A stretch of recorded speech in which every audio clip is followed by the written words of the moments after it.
Estás escuchando Milenio 3 por Aluca Nanica. 3 y 8 minutos, 7,2 grados, casi coinciden los minutos y los grados aquí en la Gran Vía para toda España, para todo el mundo a través de Internet. Comenzamos y además el equipo de Milenio tiene el placer de reencontrarse con el eterno piloto de la nave del misterio. Le mandamos un abrazo, hace el símbolo de la confraternidad tercermilenaria, nuestro compañero Charlie Carlos Nicolás. Y un montón de noticias, como siempre en la madrugada, ya lo saben nuestros amigos. Por cierto, que dentro de poco sale el EGM, que va fluctuante. Pues bueno, veremos los datos y ojalá tengamos el refuerzo de vuestra confianza.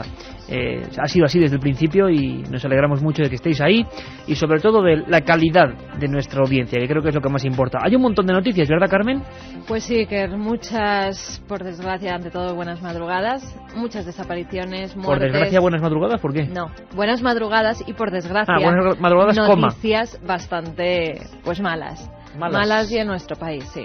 Muchas desapariciones, muchas muertes. También vamos a tener un reportaje que nos ha traído Carlos Barroso, que la verdad es para poner los pelos de punta, hay que hacer algo con eso. Sí, la verdad es que dentro de poco habrá que enfocar el asunto porque fijaos qué curioso que esto nos llegaba a través del mail, que siempre lo solemos decir para que haya cualquier persona que quiera mandarnos cosas, milenio3 con número @cadenaser.com o contenidos@ikerjimenez.com, la página amiga, porque nos llegaba un rumor que yo en un principio no me lo creí en una población de poco más de 60.000 habitantes.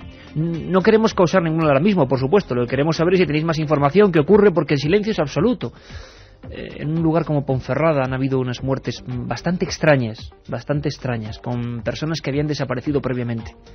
Y nos gustaría saber qué ocurre, porque se han repetido esos hechos en otros puntos del mundo.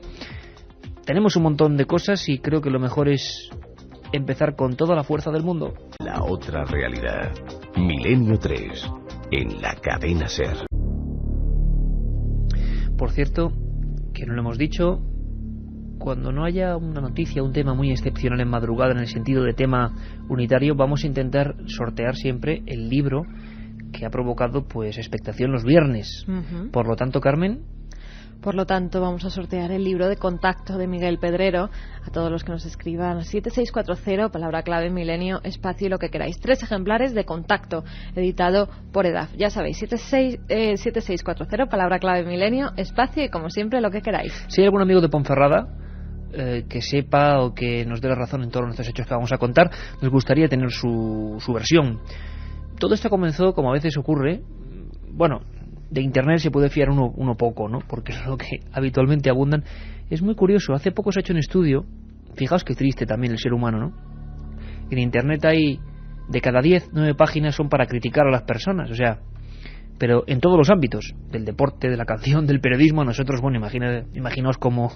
¿Por qué? Porque Internet da la oportunidad también a la gente, anónimamente, de criticar, de decir lo que siempre había querido decir y encima, algunas veces, pues con el agravante o la cobardía de no dar tu nombre. Bueno, eso está muy bien, nos parece muy bien.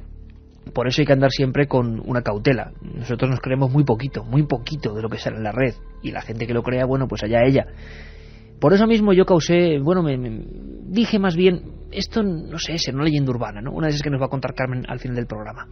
Me dice un buen amigo, bueno, oye, Iker, en un lugar como Ponferrada, un lugar que queremos mucho además, porque aparte de ser la patria de Luis del Olmo, es el sitio que nos vio hacer el programa sobre templarios.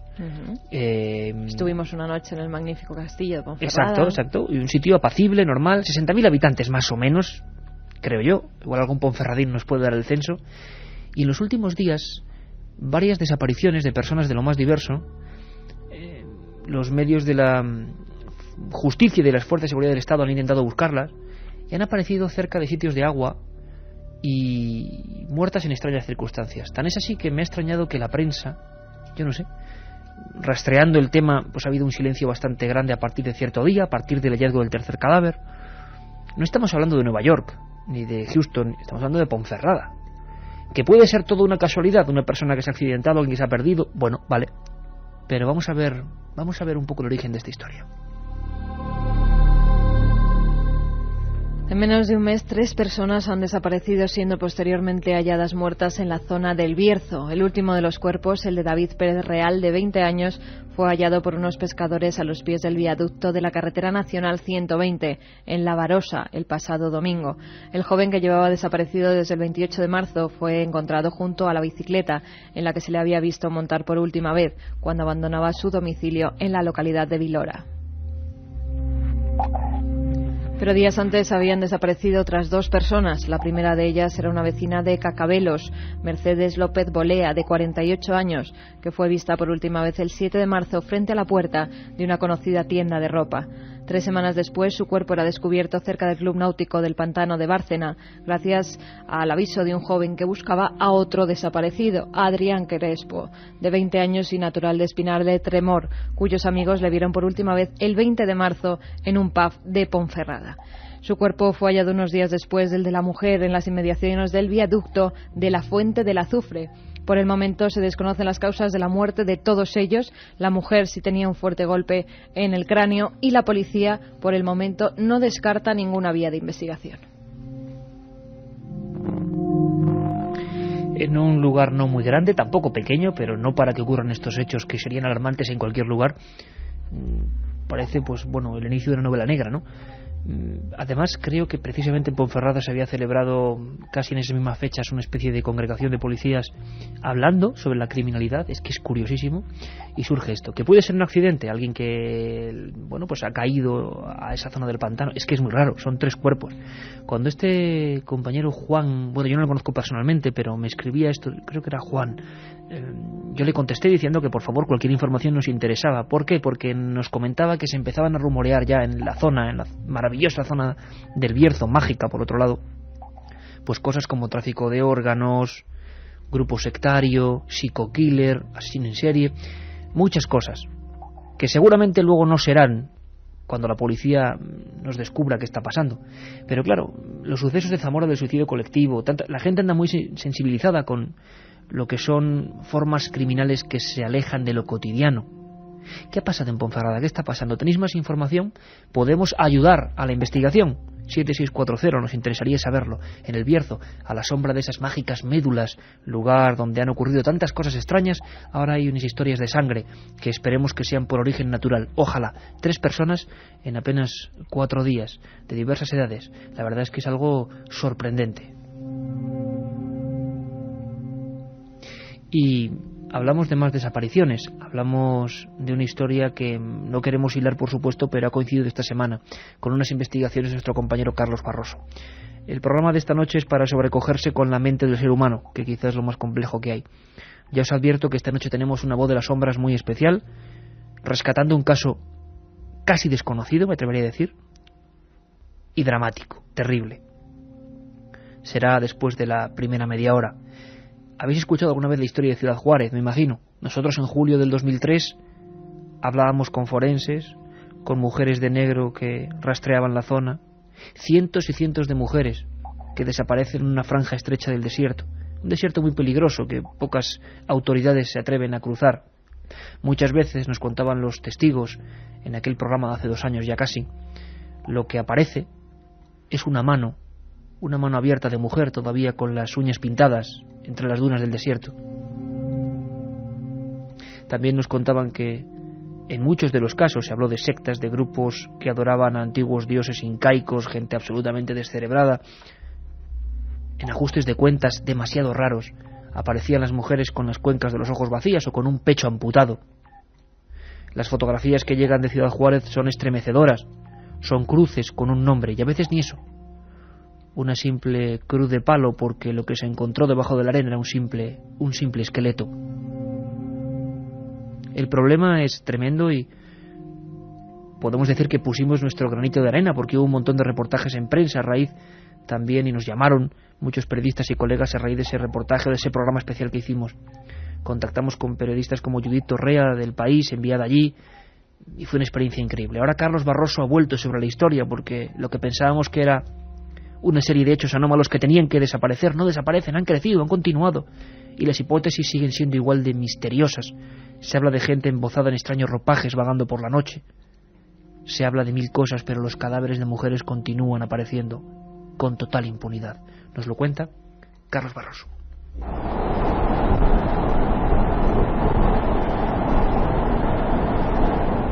La pesadilla comenzó hace 12 años en Ciudad Juárez, en México. Todavía hoy continúa. Oficialmente el gobierno maneja 370 jóvenes asesinadas y más de 4,000 desaparecidas. Las cifras han sido imprecisas. Cada organismo o cada dependencia da un número diferente. Es Norma Andrade, presidenta de la asociación Nuestras Hijas de Regreso a Casa. Estos días ha estado en España poniendo voz a su impotencia. Desde 1993 desaparece al menos una mujer por semana en Ciudad Juárez, casi todas de bajo nivel económico y siempre dentro de un mismo perímetro. Se hace un triángulo con las intersecciones donde se han encontrado varias osamentas en un mismo lugar, y lo mismo que llamaban el triángulo del peligro, el sector donde esas jóvenes fueron desaparecidas, que ves en el centro de la ciudad, las calles por donde ellas transitaron. Si se hace una unión de esas calles, se forma un triángulo.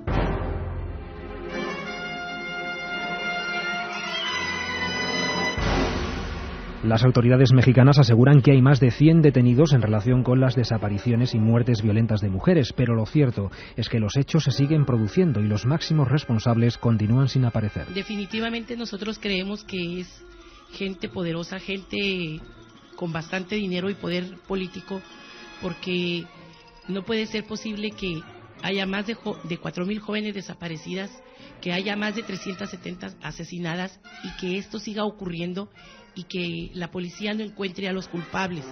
Ahora, son secuestradas muchas de ellas a plena luz del día y nadie ve, nadie oye. La teoría que barajan algunos autores y también la asociación Nuestras Hijas de Regreso a Casa, presidida por Norma Andrade, es que en la cúspide de la responsabilidad hay personas a las que se está tratando de ocultar y proteger, llegando incluso a la destrucción de pruebas. Nosotros analizamos los expedientes y vemos todos los errores que tiene cada expediente, vemos donde el gobierno, las autoridades de la judicial han echado a perder las pruebas, las evidencias que se tenían para atrapar a un responsable, en donde lo que hacen es proteger a un asesino, y nosotros lo hemos estado denunciando. 4.000 desaparecidas, solo 400 cadáveres encontrados con signos evidentes de violación y tortura y con algunas partes de sus cuerpos arrancados o quemados brutalmente. En Ciudad Juárez, el miedo y el silencio de las mujeres viaja por el viento junto a miles de preguntas que quizás nunca tengan respuesta. Ya la violaron, ¿por qué no la dejaron viva? ¿Por qué la asesinan?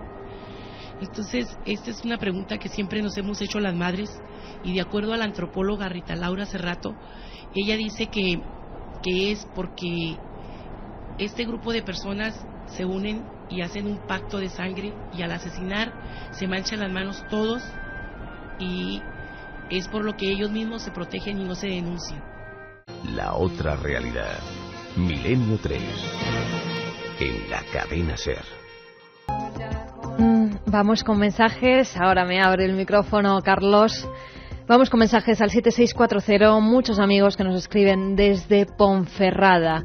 Soy Alex de Ponferrada. Aquí mucho misterio y silencio. Se rumorea que aparecen sin órganos. ¿Tráfico de órganos? O sea, que ya hay gente y amigos de Ponferrada. Esto es increíble. Respondiendo. Hay muchos amigos que ¿Sí? nos están escribiendo de Ponferrada. Bueno, sí. Dejamos una buena senda de amigos. Nos Otro interesa de muchísimo. ellos nos dice: 2 muertes ya están aclaradas. Ya ha salido en los periódicos y mi padre es policía. Me ha dicho que no tienen nada raro las muertes, pero hay que decir que se ha creado toda una oleada de miedo. Lógico. Bueno, pues es muy interesante poder quitar hierro al asunto en el aspecto de... Pero, ¿por qué fueron esas muertes? Si hay más datos nos gustaría saberlos, aunque igual, claro, nos estamos cargando eso del secreto sumarial que creo que se ha instaurado sobre todo el caso, pero claro, 3 en esa franja tan estrecha de tiempo, en una población como Ponferrada, bueno, claro, es que hemos recibido todo tipo de informaciones de la gente muy alertada. Yo soy ponferradina y me acabo de enterar de la 3ª muerte. La gente en verdad tiene miedo y no quiere andar sola, nos dice Patricia.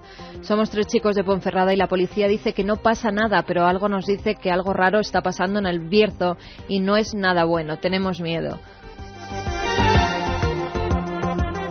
Hola, soy de León y he oído muchas cosas sobre esos asesinatos y dice la Policía Nacional que no hay nada extraño y la verdad es que allí no suelen ocurrir esas cosas. Soy Marcos de Ponferrada. Esto de los asesinatos son rumores excepto 2. Ayer lo ponían en la prensa y prefiero creer esta versión. Venid a investigarlo vosotros al Bierzo. Bueno, nosotros hemos visto la Crónica de León, el Diario de León, varios periódicos, y se dan, como ha comentado Carmen, los nombres y apellidos de 3 víctimas. ¿Podríamos repetir el nombre de las víctimas, Carmen? Porque esto es casi una investigación en vivo con vosotros, el germen de algo que nos parece raro, que nos escama, que ojalá... Que se escuchen bien mis palabras, ojalá no sea nada y sean precisamente pues una concatenación, por ejemplo, de muertes naturales, pero como eran personas desaparecidas que se buscaban, caramba, pues vaya mala suerte, ¿no? Se han sido 3 accidentes mortales de personas solitarias. Lo lógico, y también es un misterio, es como en una población de esas características, ya industrial, grande y pequeña al mismo tiempo, empieza a cundir entre la gente un pánico que es lógico, ¿no? Y la gente hablaba de que, claro, de que la sombra de un grupo, de una persona, de alguien estaba por ahí, y sería bueno dejar bien claras las cosas. Pues sí, los nombres eran David Pérez Real, de 20 años, Mercedes López Bolea, de 48, y Adrián Crespo, también de 20 años. Y si no recuerdo mal, todos próximos a lugares con agua, ¿no? Sí. Próximos a lugares con agua. Pablo nos dice: hola amigos, soy Pablo de Ponferrada, conocí a una de las víctimas, no sé lo que pasa, pero es misterioso. Pues solo pedimos de momento, amigos de Ponferrada, por mi parte me sigo sorprendiendo, ¿no? Que hagamos un llamamiento a un punto tan concreto de España y lleguen mensajes y mensajes y mensajes de amigos de ese lugar exacto. Esto es una maravilla, es tremendo y nos permite investigar en vivo. Bueno, pues cualquier información la seguimos recogiendo porque esto está pasando ahora mismo en esa población y quizá alguien sepa parte de la verdad. Lo que ha ocurrido en la otra parte del mundo, en Japón, no deja de ser también sugerente y triste. Seguro que os acordáis de una secta maléfica, una de las sectas que pocos parámetros hay en el mundo comparables a lo que querían hacer estos locos, ¿no? La Verdad Suprema se llamaban. Bueno, pues parece que empiezan a sonar campanas de duelo, campanas de pena de muerte para alguno de aquellos personajes siniestros, ¿no? El Tribunal Supremo de Tokio aprobó el pasado jueves la primera ejecución de uno de los 13 condenados a la pena de muerte pertenecientes a la secta Verdad Suprema, autora del atentado con gas sarín en el metro de Tokio en 1995, que provocó 12 muertes y la intoxicación de más de 5.000 personas. La máxima instancia judicial del país rechazó la apelación presentada por Kazuaki Okazaki contra la pena capital por su participación en el asesinato de 4 personas. El juez de la Corte Suprema consideró que no había lugar a semejante recurso, ya que fue un crimen a sangre fría y brutal solo para preservar la organización de la secta. Él no intervino directamente en lo que fue la intoxicación del metro, pero sí cometió asesinatos. En noviembre de 1989, Okazaki participó junto a otros miembros del grupo en el homicidio del abogado Tsutsumi Sakamoto, su mujer y su hijo de 1 año. Enterraron los cuerpos en 3 provincias distintas y no fueron hallados hasta mediados de los 90. El letrado, que había sido contratado por un grupo de padres que acusaban a la secta de haber secuestrado a sus hijos y haberles lavado el cerebro, preparaba en aquel entonces una denuncia contra el grupo sectario. El acusado declaró su crimen ante la policía y aseguró que la voz de la esposa del abogado había permanecido desde el crimen en sus oídos. También se declaró culpable de la muerte de otro miembro de la secta que pretendía abandonar esta. Terrorífico, aquella imagen de ese gurú Suho Asahara, si no recuerdo mal, Suho Asahara, según se escribía en la prensa, en posición de loto, mirándonos con esa barba, esos ojos penetrantes. ¿Qué se pasa por la mente de estas personas? Hace no mucho teníamos que hacer ese programa desgraciado sobre suicidios pactados. Sigue habiendo noticias, en Japón nos siguen llegando noticias al mismo tiempo de la muerte o de la pena de muerte, bueno, para uno de estos líderes, de gente que sigue quedando en coches, sellándolos y poniendo fin a sus vidas. Aquí el gran misterio, que se empieza también a rumorear por la red, y como os decía antes, lo peligroso de la red es que, claro, cualquiera puede dar su opinión y desgraciadamente el ser humano a veces tiende más o abunda mucho la bilis, la envidia, no lo sé, y se critican a personajes en vez de mostrar las cosas buenas. Por lo tanto, también hay personajes muy siniestros, personajes que dan rienda suelta a una vida que quizá no sea satisfactoria. ¿Por qué os digo esto? Pues porque en Japón está habiendo ya una investigación para ver si muchos de esos atentados, o mejor dicho, suicidios, provocados en comunas, en pequeñas poblaciones, a veces, como decíamos, en vehículos que van atravesando lugares, llegan a un sitio inhóspito y se conectan al gas del tubo de escape y dejan de vivir. Bueno, pues mucha gente está pensando que eso que parece espontáneo, que eso que parece que es que yo busco un compañero para que el trance sea más liviano, pues puede que haya gente en internet lavando cerebros, difundiendo consignas, Gente que se mete en los chats, en el Messenger, que yo todavía no sé ni qué es, ni lo he manejado, ni me he metido en la vida, y en los chats yo creo que hace siglos. Es decir, un mundo que se apodera también de las personas. Por favor, sabemos que hay muchísima gente joven, mucho cuidado con estas cosas. Nunca desplacéis la vida cotidiana, la real. La vida no es virtual, la vida es real, es de carne y hueso, es de papel, es de cosas.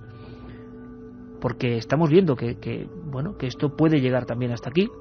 Y en Japón, lo dicho, investigación sobre extrañas mafias o mentalidades un tanto delirantes que están influyendo en otras personas y obligándoles a hacer eso, precisamente de voces que se quedan en el cerebro, ese gran misterio. La psiquiatría la llamaría esquizofrenia o tantas otras historias, pero sigue siendo un misterio porque hay personas que, como este criminal, escuchaban la voz de una de sus víctimas, otros escuchan unas voces indefinidas que les obligan a matar. Lo que vamos a recordar ahora, dentro de apenas un minuto, es una de las voces de las sombras más inquietantes. Pero no os adelanto más. Ocurrió en un pueblo del sur de España, y yo creo que es la primera vez que en radio se habla de ello. Es uno de esos casos que hemos rescatado de su olvido. Terrible, una matanza terrible. Y tiene que ver con voces, con diablos de la mente, con cómo podemos convertirnos en auténticas bestias. La otra realidad. Fenómenos extraños. Misterios sin resolver. Milenio 3. En la SER. 3:32. Y ya hacía un par de semanas, por ciertos motivos de la actualidad, que no regresaba a esta sección, que algunos me pedís que quite inmediatamente de Milenio 3. Muchos amigos mandan mensajes diciendo que quiten esta pobre y humilde sección. Ya está aquí la música de nuestro querido compañero Javi Rodríguez, que se llamaba Fiebre, y la compuso precisamente para meternos en esa historia oculta, en esas fotografías sonoras de la España negra.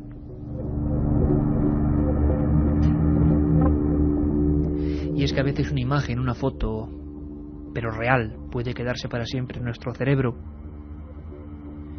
Nunca se ha hecho un estudio del impacto que producen determinadas escenas, como la de un crimen, en las personas que lo descubren. ¿Nunca habéis pensado en ello? ¿Nunca os habéis puesto en el pellejo de esos grupos de personas, o lo peor, personas solitarias que llegan antes que nadie y ven el cadáver, los cadáveres, las caras deformadas?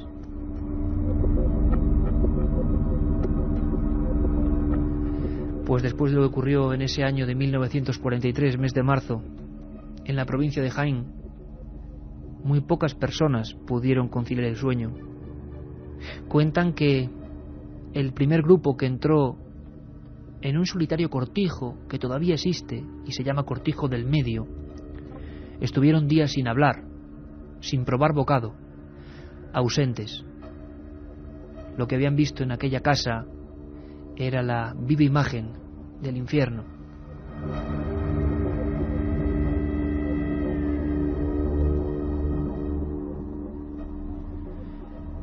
Aquella noche los perros despertaron con insistencia a Juana Martínez.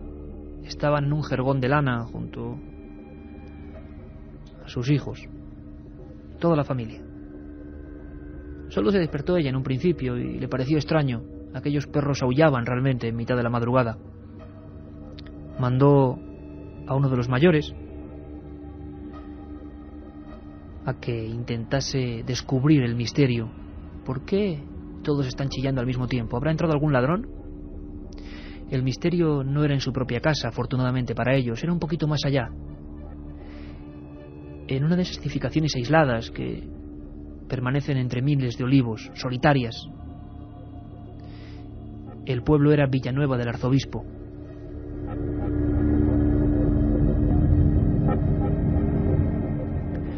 Al final el muchacho dijo que la segunda parte del camino le había hecho aterrorizado. Había un calor, una luminosidad, y se dio cuenta de que gran parte de esa vivienda estaba en llamas, pero llamas muy recientes, como si empezasen en ese momento a crecer. Corrió como alma que lleva el diablo y avisó de nuevo a la familia. Hay que ver qué está pasando. Juana, una mujer valiente, encabezaba esa comitiva. Juana es la que luego, durante 15 días, quedó sin habla, sin poder comer. La primera escena es un pajar ardiendo. y un animal que se debate entre la vida y la muerte. Es una yegua. Detrás hay 2 cabras que están girando sobre sí mismas en un acto muy extraño en mitad del suelo. Cuando puede aproximarse se da cuenta que todos los animales, todos y cada uno, tienen un certero hachazo entre los ojos.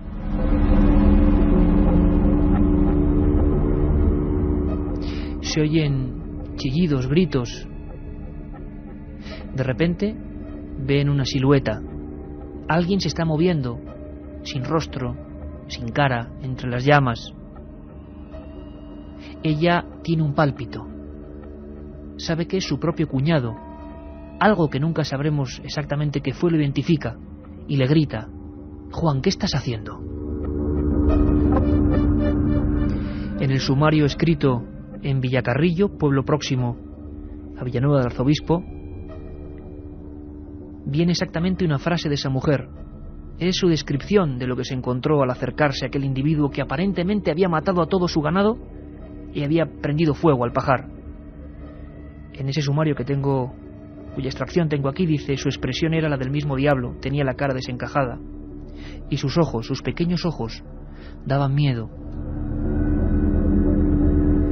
Iban a ir a por él, a detenerle en su locura, pero algo les heló la sangre. En la puerta de entrada a la vivienda, a un lado de ese pajar, escucharon algo, un lamento. Y después esa imagen que muy pocos podrán olvidar. Toda la familia retrocedió. Era apenas un niño, 16 años, Salvador.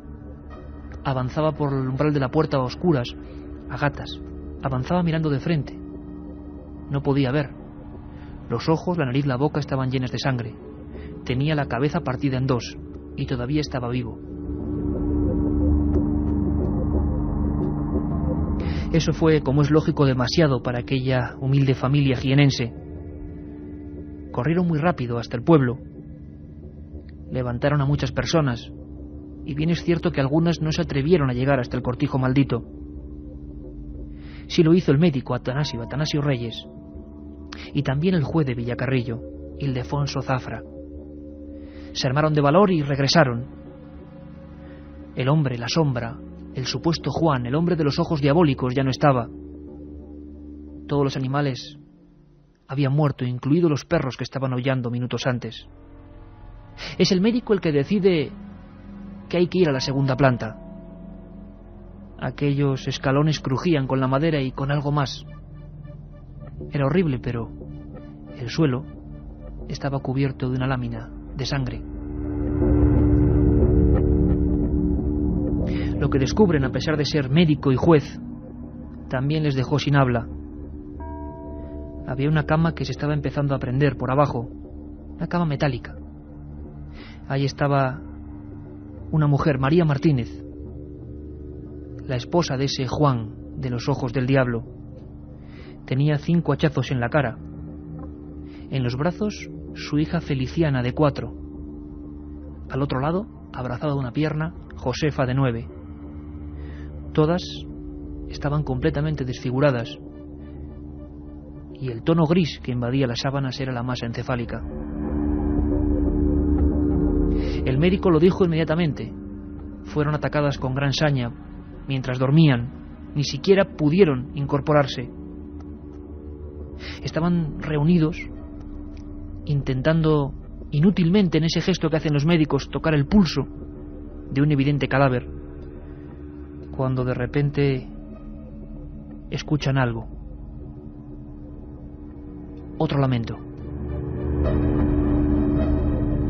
En la cámara contigua, en una habitación muy humilde, 4 paredes, apenas un jergón, un camastro, se encuentran con un niño.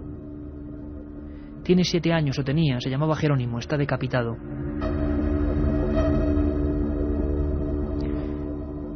Un niño sin cabeza no puede gritar. Entonces, ¿quién ha hecho eso? ¿Quién ha proferido ese ruido? Enseguida se dan cuenta. Es su hermano Juan, de 15. Con la mitad del cráneo seccionado. Todavía se revuelve. Cae de bruces. Intenta pedir ayuda. Aún habría una víctima más en esta orgía de sangre como nadie recordaba en toda la provincia de Jaén a lo largo de su historia.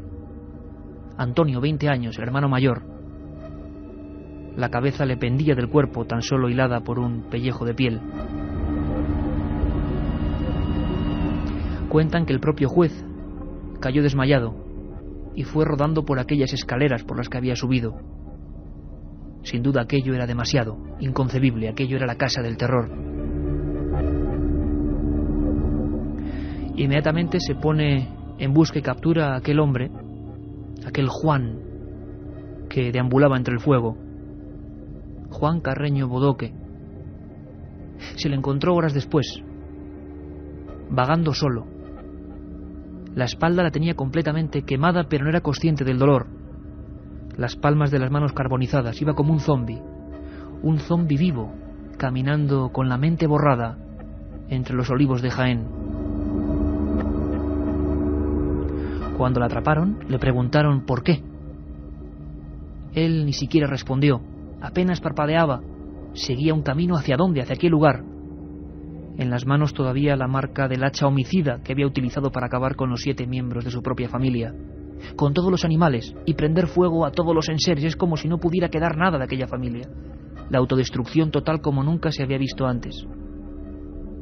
Al final le cuentan lo que ha ocurrido, se lo explican palabra por palabra, y él simplemente sonríe. A los 23 días, el único testigo de esta historia, de lo que ocurrió dentro de esos muros, de este caso tan poco conocido en la historia criminal española, muere en la prisión de Villacarrillo, en un patio, solo. La autopsia no dice nada más que infarto de miocardio. Hoy son muchos los que piensan, estudiosos, forenses, psiquiatras como César Carazo, grandes investigadores como Luis Miguel Sánchez Tostado, que recogieron en su libro Crónicas del crimen parte de esta historia, piensan que ese hombre, que era un zombi, recibía voces que le obligaban a matar, voces que siguen siendo un misterio, que no comprendemos por qué ocurren de vez en cuando a determinadas personas, y que a los 23 días, ni uno más ni uno menos, todo ese mundo olvidado, todo ese cerebro vacío, había vuelto en sí, y en el patio de una prisión había vuelto a ver las escenas de lo que él mismo con sus manos había hecho. A día de hoy, casi nadie quiere volver a escuchar esta historia. El cortijo de en medio sigue allí, con algunas paredes quemadas. Los ancianos, al menos hacía unos años, hablaban que a las 3:30, cuando ocurrió todo, el silbido del viento suena de forma muy especial, de una forma que en esas noches pone la carne de gallina. La otra realidad. Fenómenos extraños. Misterios sin resolver. Milenio 3. En la SER. Vamos a respirar, vamos a cambiar de tono porque esta voz de las sombras realmente ha sido terrorífica. Y sobre todo, Carmen, un caso que no aparece en ninguno de esos libros que compilan crímenes, totalmente desconocido. La matanza de Villanueva, marzo de 1943. Mi agradecimiento a un fenomenal investigador, Luis Miguel Sánchez Tostado, que recogió esta historia. Terrible. El diablo de Jaén. Espero que ningún vecino de Villanueva del Arzobispo lo esté escuchando esta noche porque no querría estar en su piel. Vamos con mensajes. Ya sabéis que sorteamos 3 libros de Contacto escritos por Miguel Pedrero y editados por EDAF en el Archivo del Misterio. Me asustó de verdad la historia, ni hablar de quitar la sección, nos dice Mamen de Girona. Yo por mi parte os pido que no quitéis esa sección, me parece buenísima, os felicito. No quitéis este espacio, me gusta para conocer los sucesos, que si no es por vosotros no los conocería. Un saludo, Alfonso, desde Reus. Dani desde Castellón. Iker, ya tengo el edredón a la altura del cuello y como sigas así me voy al salón. Hola milenarios, soy Juanma de Valencia, la voz de las sombras, genial, no cambiéis, abrazos. Lo de Villa Juárez y Ponferrada me pone los pelos tiesos, me recuerda lo sucedido en Alcácer, nos dice Pepa desde Sevilla. Hola, soy Marta de Badajoz. Creo que está en marcha un proyecto para hacer una película sobre los crímenes de Ciudad Juárez.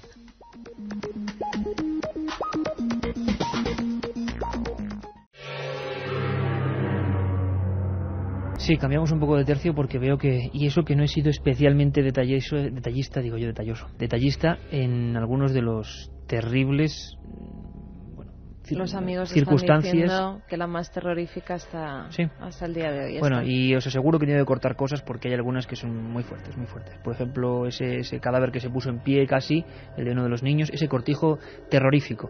Y andando a gatas, aquel muchacho de 16 años, dicen, que quizá no lo he dicho, que la imagen al forense o al médico de la mujer con las dos niñas en ese camastro quemándose, y la primera de un umbral de una puerta, imaginemos un umbral de una puerta de pueblo hacia el fondo negro, y que va avanzando ese niño que claro no tenía ni cara, pues eso es lo que hace que uno de los testigos también pasara muchos días sin voz ni habla. Algo parecido le pasaba a un gran compositor magnífico, Richard Wagner, y su relación con un número muy concreto, un número que ha vuelto a ser actualidad. Carmen, vamos ya con la serendipia, la casualidad imposible. Preparaos porque esta es de lápiz y papel. Los números y el influjo, o el influjo que muchas personas creen que los números tienen sobre ellos. Wagner nació en 1813. Si sumamos 1813, 1813, suman 13. Su nombre y apellidos tenían 13 letras. Sintió su primer impulso musical un 13 de octubre. Sufrió un destierro de 13 años acosado por sus numerosos acreedores. Compuso 13 óperas. Estrenó una, la más célebre, Tannhäuser. ¿Qué día? Un 13 de abril. En París, donde se presentó un 13 de marzo de 1845, fue censurada durante 50 años, justo hasta su reposición, un 13 de mayo de 1895. Su primera actuación se produjo en Riga, en Letonia, en un teatro inaugurado un 13 de septiembre, y gran parte de su existencia la pasó en Bayreuth, en una posada inaugurada un 13 de agosto y que abandonó arruinado el 13 de septiembre. El también compositor, además de suegro y protector, Franz Liszt, le visitó por última vez el 13 de enero de 1833, observando en él además que estaba ya penosamente enfermo. Tenía una dolencia terrible que lo alejó del mundo de los vivos, exactamente un mes después, cuando el viejo calendario mostraba la hoja de un desapacible 13 de febrero. No es extraña que Wagner tuviera sus cosillas con el 13, eso que algunas culturas antiguas decían que el 13 daba buena suerte.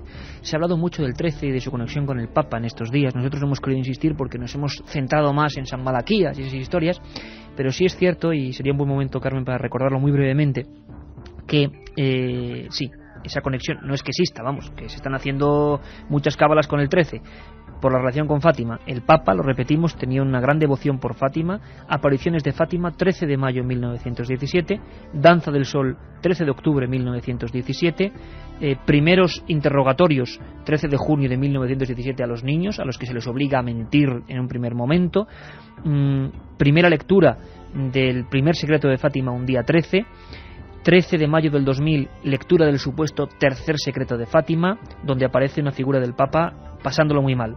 Atentado del Papa de Ali Azca, 13, día 13 también, día 13, recientísimo, la muerte de Sor Lucía de Fátima. Y la gente ha añadido la fecha de muerte del Papa, no es que sea 13, pero suma 13, que claro, ya puede caer de todo. La hora de la muerte, 21:37, y la hora de entierro suman 13. Yo con esto de la numerología digo que bueno, siempre puede encajar. Bueno, pues si miras por aquí y por allá es como un mecano, ¿no? ¿Os acordáis del Mecano? Que por cierto, bonito espectáculo, ¿eh? De los amigos de Mecano que pudimos ver en esa representación que hicieron para gente relacionada con la cadena SER.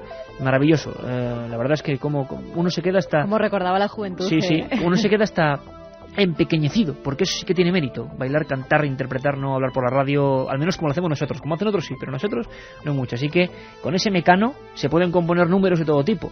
Pero claro, cuando coinciden tantos, mucha gente dice, numerología, menuda tontería. Digo yo, bueno, que se lo digan a Wagner. Y si te parece, Carmen, vamos a marcharnos ya con una leyenda urbana. Creo que ya son los momentos propicios para volver a sentir algo de inquietud. Es algo de inquietud porque le pido a Carlos una música de esas especiales, ¿eh? Sí, es un poco inquietante. Bueno, Carlos, pues ponemos otro manto, vamos a llamarle extraño, porque te veo con unos papeles que yo no sé por qué me estás diciendo hay que hacer esto, porque la que nos han mandado también es muy fuerte. Y va Carlos y dice, bueno, pues metámonos en el ambiente de leyendas urbanas.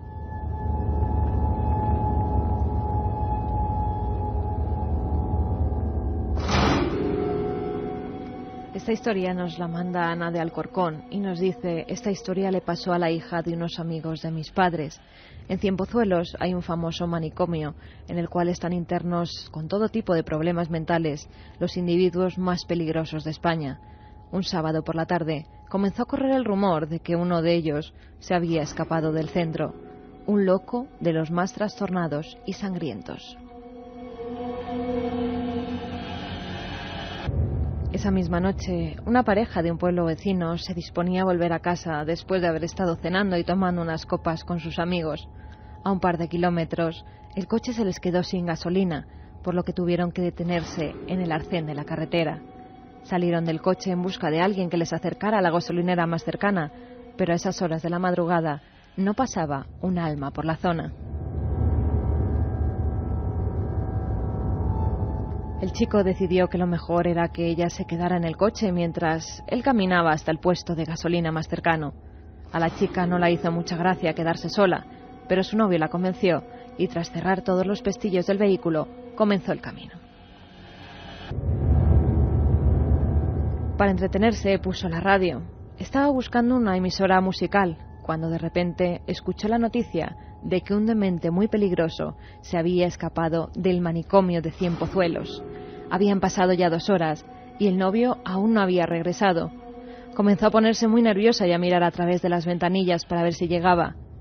Unos fuertes golpes, secos y entrecortados en el techo del vehículo, hicieron que la joven se pusiera histérica. Aterrorizada, decidió salir corriendo del vehículo y cuando había dado unos pasos, unos cuantos metros, se giró para ver qué había hecho, qué había causado aquellos extraños golpes. Lo que vio quedaría para siempre grabado en su mente. Había una persona sobre el vehículo dando golpes en el techo. Llevaba algo en su mano, una cabeza, la de su novio.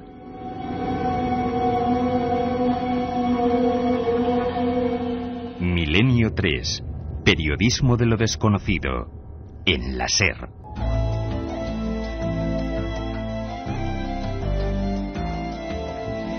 5 minutos quedan para las 4 y para que nuestros compañeros pues tomen el relevo informativo y después Roberto Sánchez. Por cierto, tienes una noticia de última hora, ¿no? En Uruguay hay un lío tremendo con un ovni.